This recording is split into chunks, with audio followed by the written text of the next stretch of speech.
Құдайым бауырдан үзілген адам Құдайдан үзіледі. Алла тағала риза болсын десеңіз, бауырларыңызбен араласыңыз, дос туғандарды қоя тұрыңыз, бірінші орында бауыр жүреді. Көп үйлерге Құдай асқа барсаң, молдеке мен сізді таныстырып жіберейін дейді. Ал баста. Мынау сіздің қасыңызда отырған Құда. Бопты, Құдай екен жақсы. Оның қасындағы кім? Ұятай, Құданың Құдасы дейді. Оның не шаруасы бар білмей ол дейді. Құданың авторитеті үшін Құданың Құдасы келетін болды қазір. Содан кейін анау ішінде екі адам жоқ, білесіз атым. Біреу көрші жоқ, екінші бауырың жоқ сен. Бірақ әйеліңнің бәрі туысқаны бар. Маған список берді дейді, Құран оқып қойыңыздар. Бір жігіт.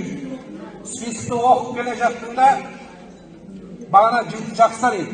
Сол жігіттің әкесі өліп қалған. Сол әкесінің атында списокты өзін қосып жіберді. Қосып жібергеннен кейін жаңа келді де бүйтіп списокты беріңізші. Списокты қарап, мен папам жоқ еді ғой, мына үшін нақ қостыңыз дейді. Не артық болып кетті ме деді, лишний болып кетті ме деді. Жоқ, мен әйелімнің туысқандарын оқып тұрдым. Сен туысқандар қосып жіберсең, мен қуып шығамын қайтып жатыр. Сондықтан бұл нәрсе дұрыс емес бауырлар.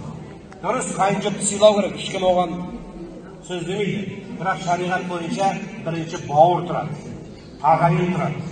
Сондықтан осы нәрселерге қатты мән беруге Алла нәсіп етсін. Аллах та елімізді аман, жұртымызды тыныш қылсын.